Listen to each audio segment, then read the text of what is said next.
Hello, and welcome to today's podcast. I'm your host, Jenna Rimensnyder, Managing Editor of Perfumer Flavorist Plus. During today's podcast, I connect with Scent Beauty Inc. CEO Stephen Mormoris to discuss the brand's latest and upcoming fragrance launches, including Australian singer-songwriter Kylie Minogue's Disco Darling. We also talk a little bit about Dolly Parton and a can't-miss story time of Stephen's first encounter with Minogue, as well as some juicy projects on the horizon. Without further ado, let's jump right in. Stephen, thank you so much for joining me today. I'm so excited to talk more about this new fragrance. Is it technically a new fragrance or a relaunch or a bring back? Well, Kylie Minogue, as you know, is a legend in music, actually style. I think she's she's someone who's a mainstay actually in optimistic pop music. And what's interesting about Kylie Minogue is that we first relaunched her very successful fragrance, Darling. And it was, launched at the time back in the 90s when she had been ill. She recovered from her illness. We relaunched Darling, and it was kind of a testimony to the love of her fans and her fans' love of her. And it was hugely successful. We relaunched this last year. It was hugely successful, big fan base, of course, in Australia and the UK and really all over the world, all continents of the world. But we decided to make it more exciting and actually leverage her musical career. She has come out with last year, a disco album, which was hugely successful. So we basically came out with a version of Darling called Disco Darling, which is a more provocative, nighttime, fun version of Darling that really ties into her musical career. Oh, I love that. That sounds like a blast. So then can you explain some of the nuances of the fragrance? I know you kind of said it's more of like a nighttime, but Sure. So we were working on more sparkling top notes, kind of citrus, very pungent florals, and then it has a warm dry down. So we're using more voluptuous florals in the center, such as gardenia, and it has a very long dry down, like amber notes, woody notes that still have like a floral sea about them. The psychic association of the fragrance, we did blind tests with consumers that when they smelled the fragrance, it was like a party fragrance, but it was sophisticated. And it was very specific to Kylie. I would say it has a girlishness about it, like all of Kylie's fragrances. Because I always believe that Kylie Minogue is sort of an opportunity to like relive your youth, relive your innocence, be optimistic, take refuge from this kind of crazy world. I always thought she always distinguished herself as a singer and an artist in that way, always positive, smiling, embraces the world very enthusiastically. But with Disco Darling, we were really just trying to capture that mood. Like you go on the dance floor and you're just having fun and lose yourself. Absolutely. Love that. So then what's that process look like working with Kylie or really any celebrity? Is it, you're given this idea, like her new album that's kind of more disco, and then you go from there? Or does she kind of like connect with you and it's more of a conversation? Well, so Kylie and I are good friends. Cool. We have known each other since for 20 years. And actually, I met her in Paris. She actually showed up at my apartment. Crazily enough, I'll tell this story. I hope it's not too crazy. Yes, please. No, would love to. I am the chief marketing officer of Coty. It's 2003. And I'm getting ready to meet Kylie Minogue, and I'm taking a shower in my very beautiful apartment in Paris in the 7th. Near the Eiffel Tower. And I thought, this would be fun. I'll invite her to my home and set her to an office. And I was expecting her and her agent and manager. So my housekeeper, her name was Germaine, French, lovely French woman. She was kind of like, my governess, gouvernante in French. So amazing. She cleaned my house. She cooked. She was like my second mother, French mother. And we were getting ready for Kylie's visit. This story is hysterical. So we are getting, champagne ready and hors d'oeuvres and, for her to arrive. And we're like, this is so exciting. I'm going to meet, this star that I've always, loved and listened to her music my whole life. So Germaine, I said, go down to the wine cellar and get champagne. Like they're coming in like a half hour. So she goes down to the wine cellar. Um, and I'm getting dressed and I'm taking a shower and I hear the doorbell buzzing and I'm mad because my housekeeper is taking forever getting the champagne. Like, and I'm getting worried about time and want everything to be ready before Kylie arrives. So she's buzzing the buzzer and I'm thinking, why the hell doesn't she have the keys to this apartment? Like she should have brought them with her. So I go to the door and I'm in a towel. I'm wet. I open the door and there's Kylie Minogue with her manager and my towel drops. Stop. No, stop. Wait, she'll tell you this. I'm stark naked and I put on my towel and I'm like, hi. I said, I'm Steve Mormoris. And she looks at her manager. She said, is this the right place? And her manager goes, yes. And her managers were lovely, Australian. And I said, come in. I said, my governess got stuck in the wine cellar getting champagne, and everything I was saying seemed completely ludicrous. So they look at each other and kind of smile and come in my apartment. I said, I'll be right with you. I'm going to get dressed. They came early, by the way. Yeah. And I'm thinking, oh, Jesus. So anyway, so Germaine comes back up. They answer the door, let my housekeeper, I'm getting dressed. It was a complete like comedy. And then my housekeeper doesn't speak English, so she's speaking French to them, and she's like serving champagne, and everyone's very flustered. And then finally I come out, and I was like, my hair is a mess. I was like, nice to meet you. And then we became the best of friends. That could not be a better first meeting story, though. That's how the best friendships are built. That's well. The thing is, when that happened, I saw the humanity with Kylie Minogue. Yeah. He's a very cool, relaxed person, and she has a great sense of humor. Thank God. Oh my God, that's okay. Amazing. Thank you so much for sharing that. That honestly made my whole day. Oh, good. That's incredible. So look, I've been a CEO. So you got, yeah. I mean, so as CEO of Scent Beauty, I mean, I've been very attached to Kylie herself, to her brand, and we're in the middle of recreating her legacy in fragrance, and she loves fragrances. It's really part of who she is, and her femininity, her signature, and Disco Darling is just another great iteration of Darling. The carton design is quite beautiful. It's a deep lavender, purple kind of color imbued with black and sparkles. It's quite beautiful and quite elegant, actually. Whereas Darling is more like pink fuchsia tones. And we're excited to bring it to the market. I know the retailers like My Chemist in Australia and retailers in the UK and all over the world, are exciting of seeing yet another new version of Kylie Minogue's Darling. Absolutely. Oh my gosh. Maybe I'll just clip some of this podcast and start it at how you guys first met, because I'm dying still. You're the editor. You can make the film more interesting, certainly.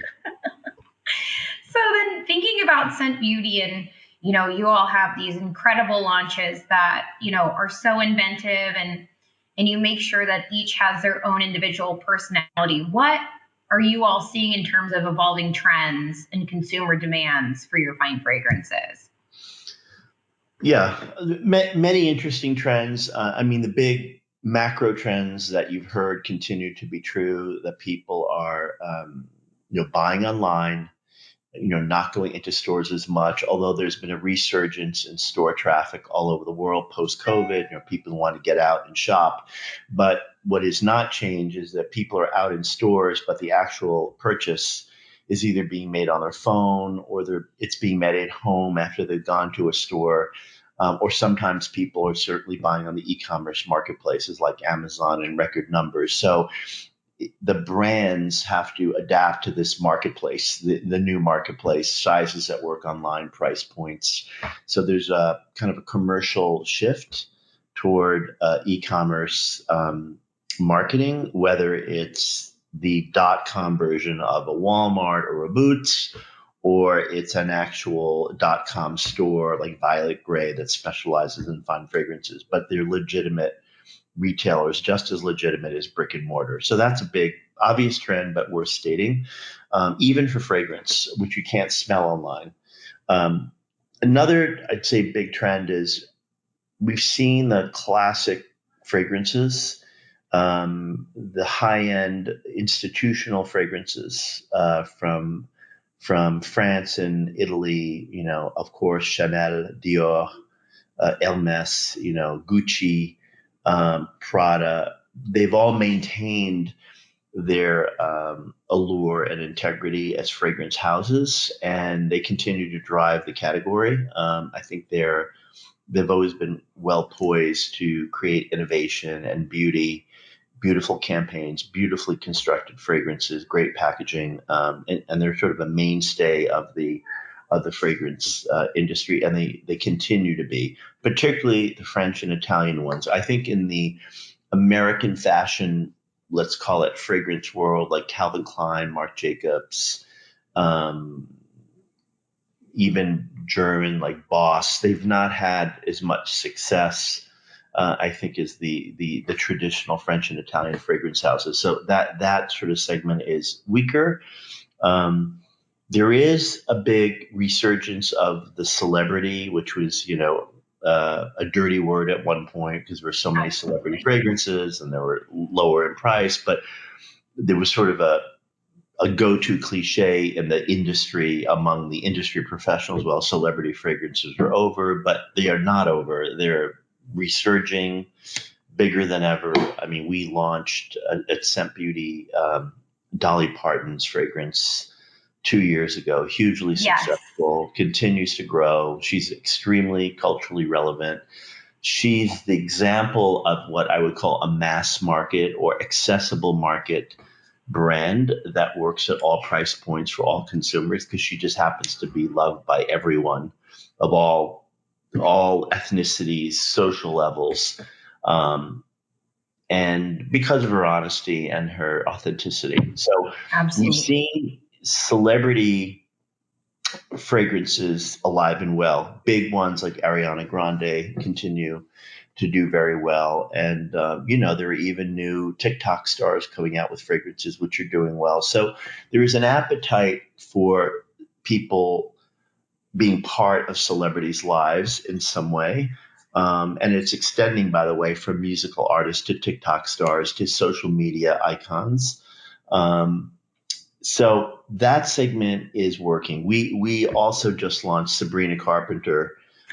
Yes, I saw. Yeah, beautiful fragrance called Sweet Tooth, which is a chocolate scented fragrance, and it's terrific. And it's just launching, and she's the creator of it and has been very much behind it and dimensionalizing it to consumers. And it's taking off. So we're seeing this sort of counter trend of kind of a cycle of the new younger celebrities, and also older celebrities like Dolly and Kylie, who are, by the way, friends, that are doing well in the market. Take care, Sonia. Bye, Panos. This is my nephew and his girlfriend. They're sweet. So are you saying that you, Kylie, and Dolly just like hang out and get drinks, or is that a casual? No, I wouldn't say that. No, it's hard to get on their calendars. No, it's more, it's sort of my relationship with celebrities, which actually precedes my life at Scent Beauty as CEO, because I was at Coty. I launched many celebrity fragrances: Lady Gaga, Beyonce, Halle Berry, Heidi Klum, Kate Moss. I sound like I'm name dropping. I am name dropping, literally. I worked with all of them. Yeah, I mean, it was an incredible experience, even from a business lens, because we saw the power of them as brands. And I think they themselves saw the power of themselves as brands. through what we did on fragrances, and they're all extremely successful. Celine Dion was amazing to work with. Beyonce was amazing. Yeah, it was I could very, very faint. exciting period. Yeah, absolutely. You even see these fragrances whenever celebrities or stars name what they like to wear. That can sell out in seconds as well. So, Yes. or even influencers when they post what they're wearing, that can absolutely change the course of, The thing purchases. about fragrance that's hard is it is a particular, it's hit or miss in a way. I mean, the fragrance itself has to be terrifically constructed and reflect the character of the celebrity who's created it well. And people are very aware of quality, whether it's long lasting or how complex it is or how it goes on the skin or how it makes them feel. And, what we've done at Scent Beauty is a lot of not just doing what the celebrity says. Like, if Dolly Parton says, I'd like a fragrance that smells like this, it's our job to work with her to create a fragrance that she likes that smells like this in quotes, but we have to market test it, make sure consumers like it, her fans like it.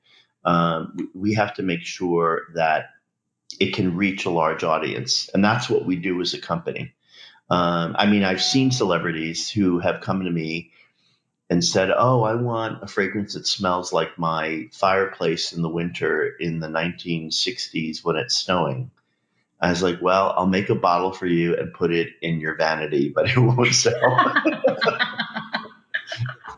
That's, but it's like anything. It's like anything anyone creates. You want it to succeed on some level, and then you have to decide how do you adapt your artistic vision to kind of the rules of the marketplace so something works. Absolutely. Okay, so I have one final question for you. Yes. Actually, two. One's like more fun, but this one, is there anything that you can share, current or upcoming projects that Scent Beauty's working on right now that we haven't already talked about? Well, yes, we are going to launch a line of home fragrances and a beautiful new eau de parfum with Kenzo under the brand K3, which is a signature line that Kenzo Takata himself created before he died. And then actually, we were working on this with him before he died, Oh, and we're wow. going to bring this to the market at the end of next year. So very excited about this because it's a very, objet d'art, elegant, olfactory experience, and we're really trying to create this very environmental, ambient scenting experience under the brand. Using a lot of the principles of Japanese harmony and decor with a modern flavor. How incredible. That's amazing. So, my final question that we ask a lot of our guests is if you could describe yourself in three ingredients or three scents, what would they be and why? Oh, okay. Well, you always save the hardest question for the end. I love it. Well, so one ingredient I'd say that describes me is something called fougere, which are very wet fern leaves, which are very, very meditative and very alive and very introverted. I think that's part of who I am. So I'd say fougere is definitely a scent that I love. The other scent that describes me, and I wasn't prepared with this question, by the way, but I like the I question. I know, was not I'm prepared. I sorry. was like, what? Um, the other ingredient is cedar.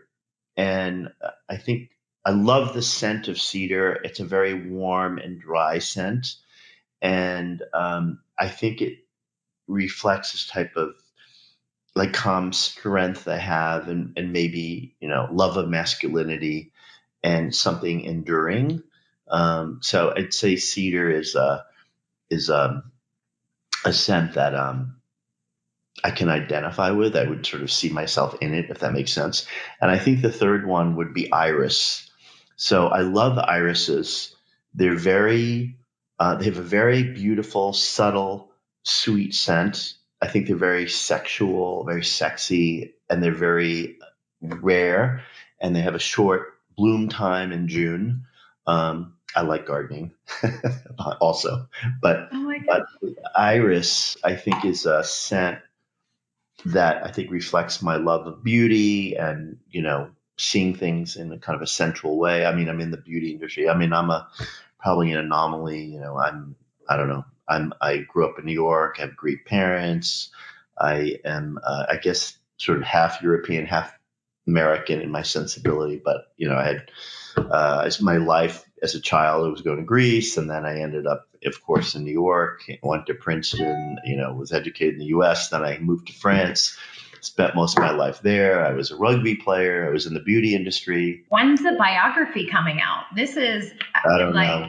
I don't know. I one am. amazing Oh, thing after actually, I another. think this is a plug. It's a personal plug. It's not a. So I'm a writer. So I'm a poet, and I'm launching my first book of poetry called The OCULUS on Amazon. So that's a How sort of a exciting. pastime of mine. Yeah, I've been writing my whole life. I mean, interestingly, that's my introverted side. I've been writing my whole life, being published, and then finally, I amassed the energy to create a book, and a publisher found me, Tupelo Press.